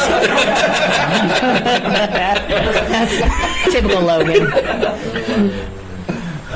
Probably the best thing that tennis has taught me was probably to stay focused and to stay calm in high pressure situations, because me and my doubles partner Drew have played some really close matches, a lot of them, and we just have to stay calm and stay focused, and we can't let the adrenaline or get in a tizzy about how the match is going. We just have to stay down and grind it out. We don't want any John McEnroe moments. We don't want any. Does that happen in the high school game? It happens some. Typically not to that level. The biggest issue that our team has had is people decide they want to hit themselves with the racket, which. That's something that does not make sense to me. Totally sounds like something Logan would do. I was waiting for it to be a Logan story. This is not a Logan. No Logan here. We try as coaches to encourage our players to stay positive. Right. For a lot of reasons. Number one, you hit your racket on the ground, you break a racket, you're out $250. Right. That's no fun. No. For you or your parents or somebody, so somebody's not happy about that. But also, if you get down on yourself, I'd say 99% of people play a lot worse when they get frustrated and mad. There's a few people who can get frustrated and it elevates them, but that's very, very rare. And honestly, I haven't had any of those people. So that's one of our biggest jobs is to try and keep them calm. You know, Coach Caudill was talking about how you can talk to people now during matches, and that's the number one thing I think we can provide is just trying to bring positive energy, keep them positive, and keep them, you know, mentally focused and sharp. Can I say something? Absolutely. You can say all you want to, Coach. You know, Clark and I, we're very lucky to have 3 assistant coaches, and that's one of the main things I was looking for when we were looking for an assistant coach was somebody that can talk the girls off the ledge, like who can keep them calm and focused during the match. And Gus Thomas is one of our assistants, and he does exactly that. I don't know, he's like the tennis whisperer or something, but I don't know. He does a great job about that. Dr. Thompson, another one of our assistants, is so analytical and calm when he speaks to them. And, you know, Tony Strode, again, does the same thing. And that type of coaching is something that we probably do, like Clark said, probably more than anything. Yeah. But we're lucky to have those 3 to help us. Absolutely. Yeah, we love Gus. We're fortunate he started for us the previous season. We've had him for 2 years. He's been amazing. And I'm going to tell a Gus story that's actually a Callie story since we've got her here. So Gus in his first year last year it started, and you know he's trying to get a feel for how to talk to kids during matches. And so you know I talked about trying to encourage is the best thing we can do, and we'll try strategy. He said he went over to Callie and he said. Trying to work some strategy. And how do you feel about you know trying to throw in some drop shots?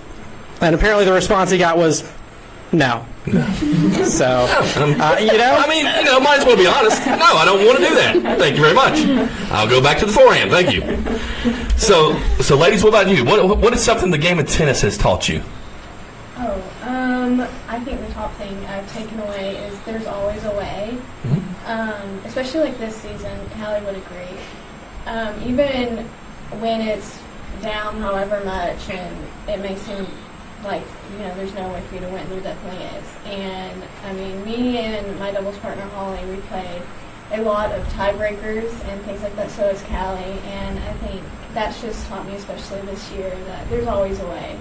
Especially, you know, if there's a will, there's a way, and you just have to try harder and use you maybe not being up to motivate you. Awesome. Your turn. Oh, definitely the same thing as what she said. If there's a will, there's a way.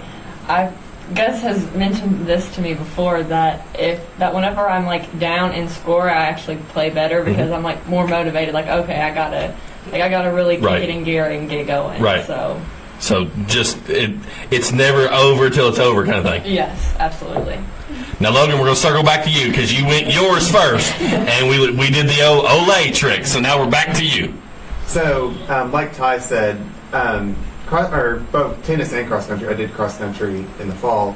Both the sports have a aspect where it's very mental. You have to keep yourself in the right mindset. You have to be able to keep going and not stop until it's until it's fully over. So, both those have just installed a strength in me. Just keep going until whatever I need to be is over. Yeah, awesome. So I don't know the correct terminology, and I'm going to butcher this, but like just slam it. What's it called? You can call it a slam or a smash. I was going to say in volleyball it's a spike. Like I think you're referring to an ace. No, but that's when you serve it, right? That's when you serve it. Pete Sampras right here, buddy. So that would be my favorite thing that I could do in tennis. What is the best thing that you think in any match that's going on that you like? Oh yeah, I just did that. He yours again. Mine would also probably be the overhead or the smash, and I love it when I hit it out of the court. I did it like a couple times earlier in the year against Campbell County, and I remember there was a lot of energy going on. I had a lot of energy, so it really just hypes me up, And Drew also gets really hyped up, and we kind of just hype each other up whenever that happens. So when you say hit it out of the court, you like on a tennis court, there's like this huge fence. So you're like Albert Pujols. Yeah, you're like Mark McGuire that thing out. So like I just slam it down and it just bounces out. And like they just can't get to it, so that's why I really like it. Because it's automatic. So it bounced out. It wasn't just a swing for the fence. I was actually wondering what you all were thinking when he said that, because he just talked about hitting it out. Yeah. I don't think that counts. Well, I almost said, I was like, So you hit it straight down hard enough, bounces over the fence. Yeah. It's much better that way. I was thinking you lined it up and you're like, no, but that also happens. Those are not as exciting. No, those are not as good as the ones where I actually get it in and then it goes out. Right. That was out. Logan, your turn. My favorites are whenever I'm having this back and forth rally, and then I get my opponent in a place where I can hit a very strategic shot where they can't get it, and it's not any me smashing it and them not able to get it. It's not any strength. It's strategy and putting the balls in the right place to win. So you like the mental chess match aspect of it. Yes. Okay. I have a very specific shot. Awesome. Okay. When I hit a backhand down the line, my absolute favorite shot to hit, and I've gotten kind of good at it this season. Yes, yeah. Amen. I love hitting it so much. Whenever I see that person kind of like not guarding, You're like, I got you. It's my favorite thing in the world. And you just gotta smile whatever you're like, I got you. This is done. Absolutely. Checkmate. Just ignore it. We'll go on. Moving on. I would definitely say I like my forehands for sure, and hitting them this is kind of hard to explain, but I'll try. So I'll be in the corner, on the forehand side, and hit it over, and it'll hit on the other side in the service box, in that corner, right on the line. And that's you're like, I got it. Yes. You're not going to get out of this question, coaches. What's your favorite shot in tennis? My favorite shot to hit is the same as Kierra's. Yeah. You crush a backhand passing shot down the line. There's no better feeling in the world. There's truly. See, that would be my forehand down the line, or a serve to their backhand. That's the perfect shot. But I have to tell a funny story about Kierra. We were playing, and I'm not sure. I think it was Mason County, and she was playing a tight doubles match with Holly, and she hits this serve, and she comes back to me, and she at the fence, and she looks at me, and she goes, "That serve was perfect. Oh my God, that was the best serve I've ever hit." And she called it out. And I was like, but here's the thing, it was in the corner, right in the corner. I don't even think it hit the line, but it was perfectly in the corner. It was perfect. I know. It was terrible. Jerks. I think besides the smash, I would also little dink over the net after you go a rally back and forth, and then you just dink it over the net. I'm the drop shot, Callie. Yeah. Or a dink. Clearly not Callie's favorite shot. You don't like that one, huh? No. Now, as an opponent, that would tick me off. I'm like, what are you doing? What are you doing? As a coach, my favorite shot is the one that our opponents hit a really good shot, and we run and track it down, a ball that they think they're going to win the point on. We put one back in play and just give ourselves another chance. A lot of times, you make them hit a second winner, they're not going to. So seeing that effort as a coach really gets me fired up. Right. So what about regionally? Who are some of the top teams in the region? It's varied a little bit. This year, Bourbon County for the boys won the region. They had the two best players in the region, and really their third best player is also really strong. They've had a run of basically having one really good player every senior class for the last 4 or 5 years, and they've got them coming up. And then Clark County is just really deep, and they seem to keep bringing in new strong players, strong kids every year. They and Campbell both are kind of deeper and maybe not quite as good at the top as Bourbon's been, but they've got more depth, and that's kind of what we're trying to get ourselves into that field. Really, for the boys, the last 2 years we've probably been the fourth best team in the region behind those three. We've been very competitive with them. our match against Clark County in the region tournament. We lost 3-1, and we were, right there in one of the matches we lost, and right there in the match that was still unfinished. So we're, I think, moving our way closer into that tier. We've just got to take a few more steps to get there. So in the girls region, Campbell County has been one of the strongest teams, although we did beat them twice. Not saying, just saying. And then also Clark County, they've developed into a strong team. But the interesting thing is in our state tournament, in our state team tournament, we were able to defeat Mason County, which is kind of our arch rival, and Campbell County, which was the #1 seed, in order to make it to the finals, which we ended up losing to Clark County in a tough match. But that just kind of shows you where our strengths are. And the Camels is one of the goofiest mascots that the school in Kentucky could have. Absolutely. What, the Camels? That's not terrifying anyone. No. Both these girls are going to be seniors. Do you have any seniors going out on the girls' side? We have about 7 seniors that will be seniors next year. We only had 1 senior this year. Gotcha. And they're really good. Holly Harrison, who's not here tonight, she is truly one of the most amazing, most resilient players that I've coached. She started tennis last year in the middle of the season and just picked it up. And she was a soccer player, and she worked all summer long, and she turned into one of our top players. So she's coming back. Thank goodness Kierra and Callie are coming back. We've got Annabelle, I'm trying to think, Casey.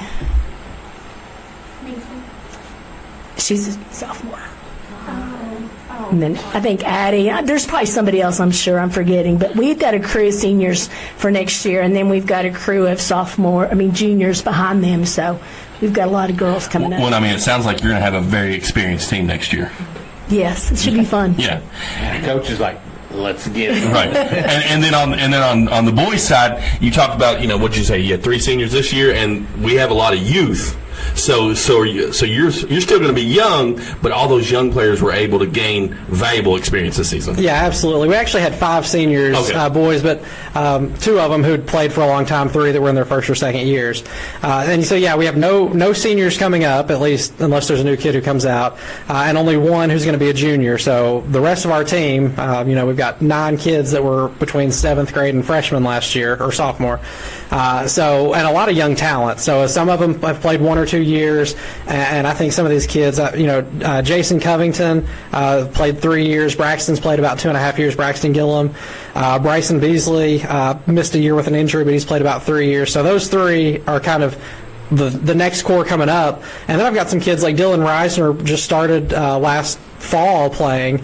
He was a freshman this year, will be a sophomore, and he picked it up so quick. He made our region lineup, played singles for us in the region. I've got a couple Strodes coming up.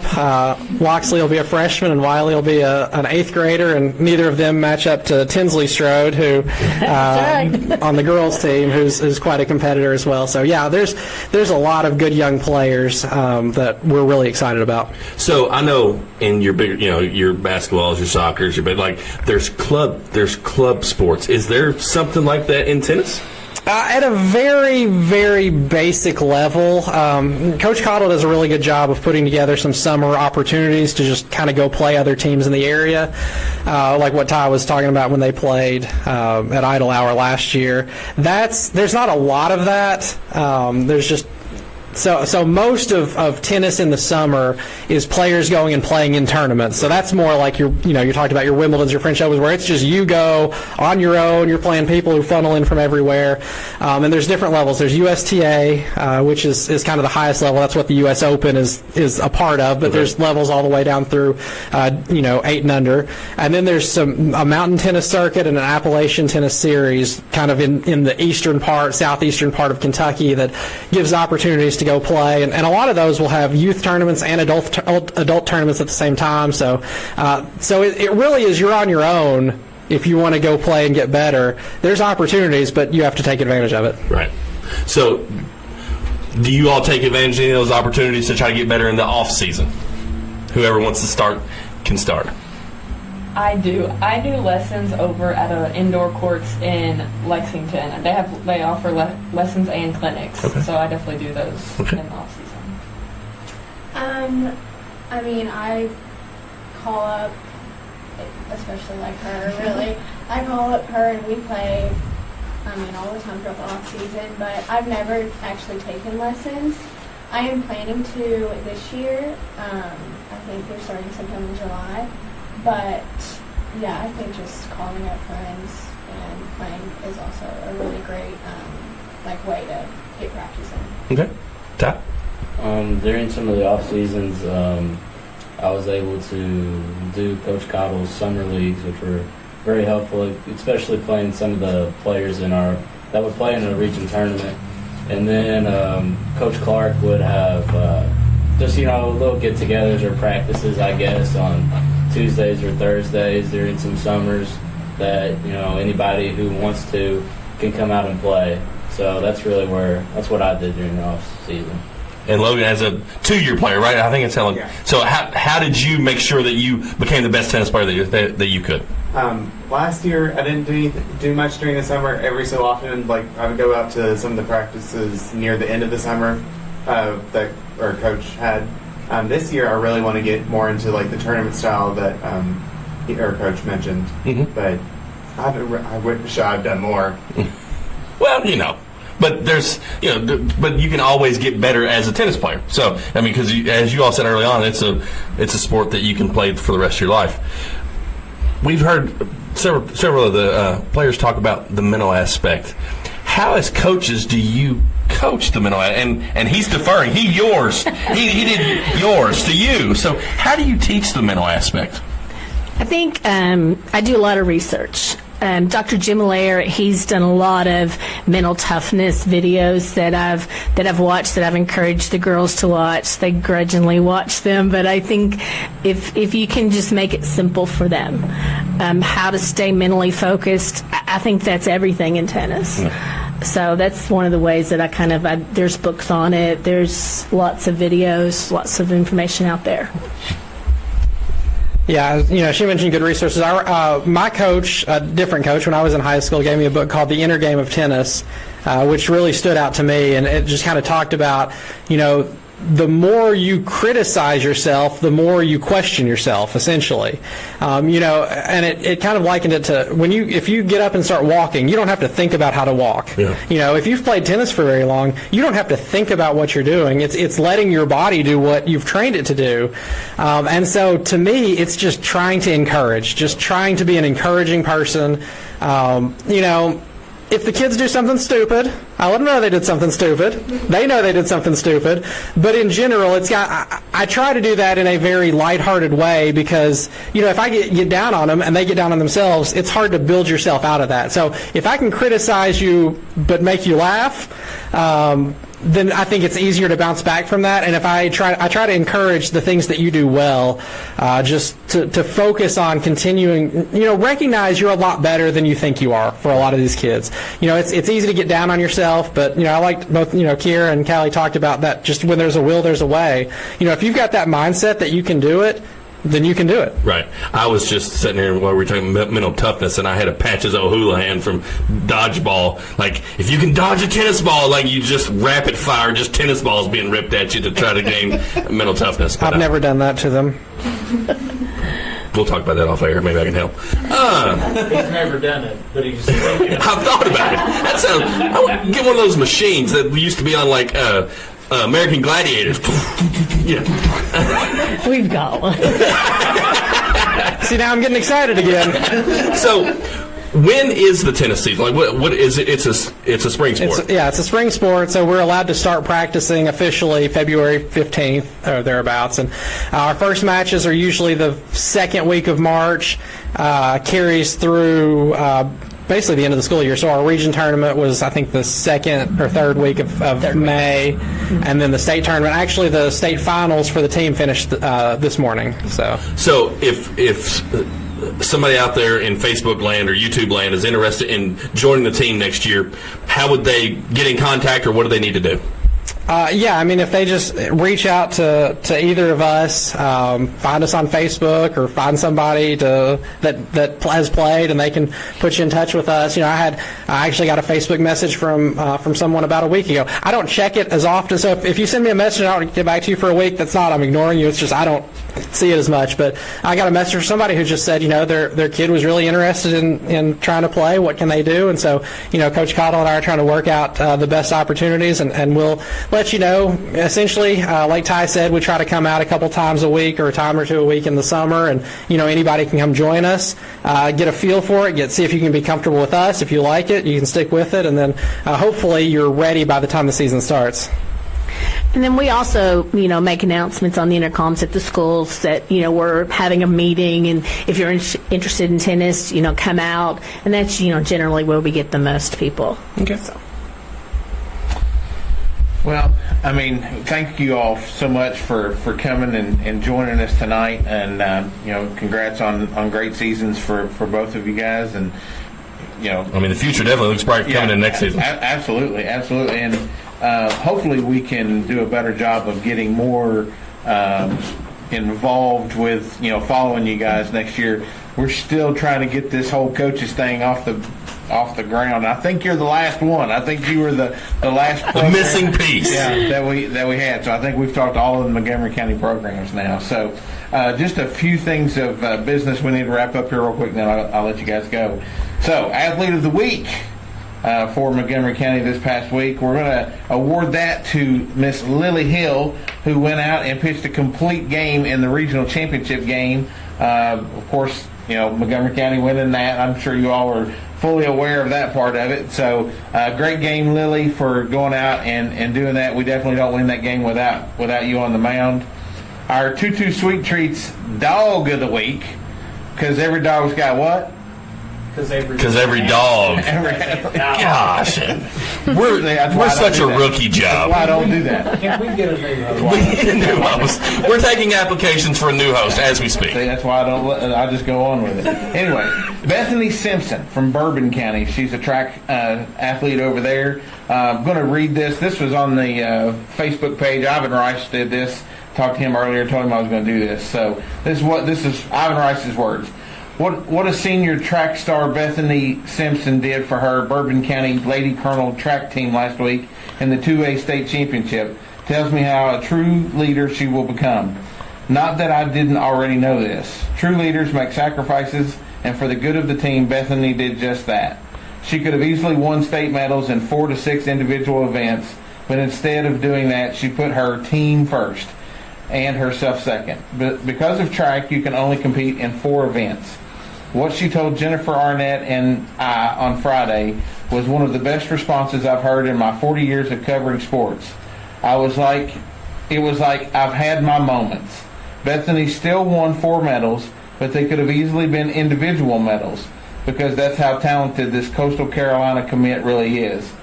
But to do what she did, I give her nothing but respect because many wouldn't have or would but complain. In Payne, despite being sick and being her senior year, she still went out there, ran 4 grueling races to lead her team to a 4th place finish and a smile on her face after the finale 4x400 relay said it all. I know there's others out there would do the same because great leaders just know what to give up. Take a bow, Bethany Simpson, a 5 sports star. You deserve it. Thanks for being a true leader, giving up your own accolades for others. You've had a marvelous career that you, the school, and the community should be very proud of. So, I mean, she epitomizes what we look for in our Dog of the Week athlete every week. And, you all kind of, threw her name out there today. I went and did a little bit of research, and I found that post, and I'm like, I got to read that post. That was such amazing by our friend Ivan Rice over there in Bourbon County. So, Bethany Simpson, congratulations. You are our 2-2 Sweet Treats Dog of the Week. And she's fast. She is fast. She's fast. So, our Oni Homer count is still going because we are moving on to the state tournament. She has broke the state record. It is currently sitting at 24. So, She's hit 7 straight games. They're playing Lexington Catholic Friday night, 5:30 over in Lexington, which is like she's reaching national state, like homering in 7 straight games. Yeah. Wes, breaking news. I don't want people to forget that they've got free tickets. I think they've got 120 free tickets to the softball game on Friday. You say this before we get our free tickets, Wes? What are you doing? I was going to sell those. The first 120 students to come to the MCHS and sign up will receive a free ticket to the game from the sponsors, Traditional Bank, Kiper Commissary, Whitaker Bank. They all put funds in. Was able to buy 120 tickets. Go pick up your ticket, free ticket, and go to the game. The game is Friday at 5:30. 5:30. Didn't say that. I bet Sean just did. And they're going to provide free transportation. Sweet. So get out there and support our team. Go get your ticket. It's not every day Montgomery County goes to the state tournament, folks, in any sport. Let's get out there and support these kids. So, got one more announcement here real quick. It's the Corny Awards. We have done this over the last couple of years on national sports level. We have made an executive decision, and we are now going to make that a local thing. So, this represents the 2023-2024 school year. This will encompass our 3 areas that we have generated the most time with at this point: Bath County, Menifee County, and of course Montgomery County. The categories are male and female coaches of the year, boys and girls, should I say, male and female athletes of the year, our moment of the year, our team of the year, and our School Spirit Award. And the School Spirit Award is going to be a social media war between Montgomery County, Bath County, and Menifee County. It will be a poll, so it is going to require people to share our poll, get the votes, and here's the big news. The school that wins that award, you see these nice big black boxes back here on our back wall? Your jerseys from your school will be represented for the 2024-2025 school year. They will be in the boxes, whatever jerseys you want to represent. If that's your football jerseys, your basketball jerseys, your tennis jerseys, whatever you want. It's up to you guys. But the school that wins, that's what you get. And we can probably change those out per season. We can. Yeah. Absolutely. So all you got to do is give them to us. And we won't give them back. So keep an eye out for this. We're going to be naming, we'll be posting our nominees for each of these categories over the coming days, and we'll make an announcement in a week or two on who the winners are, and we'll get that school spirit thing going. Let's start that on Saturday. Does that sound good? We'll start that on Saturday. So you gotta share it out there. You gotta get it out there. Students, coaches, athletic directors, communities, get out there and share that out there, because I mean Montgomery County, do you really want us to take your jerseys down out of these cases and put Menifee County or Bath County up there? No. So I mean, we could always put Clark County up there. They didn't take my idea. My idea was to paint the whole wall. Well, we are painting the wall, just not black color. Just neutral, a neutral black. Yeah. So now next week's show, we're going to be live from Wind City Sports Cards, and we are going to be having Clark County football coach Joe Chirico on, and Robert D. Campbell, junior high school football coach Tristan Jones. Okay, great. So that is part of our partnership with Wind City Sports, is that when we cover the Clark County coaches, we're going to be doing that live on location there at Wind City Sports. There is room.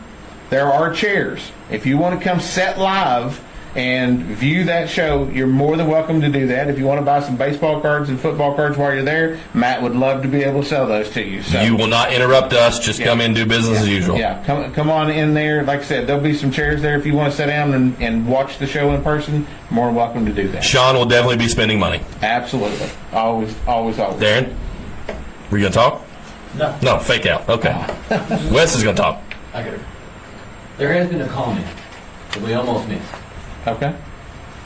The comment is doubles match, your best two versus Neil and Sean. Oh. Would Neil and Sean even win a set? There's no question about this. Listen, there's no question about this. We wouldn't win a point. Hey, let me tell you, you remember when he was talking about knocking it out of the park? Yeah, well, mine wouldn't bounce. I'm gonna do more yours than Logan does. Every time the ball gets hit, I'm gonna say yours. Sean, you should have got that. Mine would bounce in the parking lot. I would whiff. Probably. I bet I couldn't return a shot. No chance. It'd be like unless you served it into my racket, I'm not hitting it back. Adam, you should know better than send messages like that. We do have a ringer. I can bring my son. Well, he's not really part of the group. He has won matches for said coach. He had a great coach. That's all I know. I didn't know Mongo played tennis. He did. He's built like a tennis player. That's right, he was good. Yeah. Well, let's use the word good loosely. Well, guys, there you have it for this week's edition of the From Corner to Corner Coaches Corner, presented by Win City Sports Cards. Remember to help us promote our podcast, our Athletes of the Week program, and our monthly program. We do what we do for our communities, our teams, our coaches, and our students. And our communities. They deserve it. Catch you guys next week. Stay safe, friends.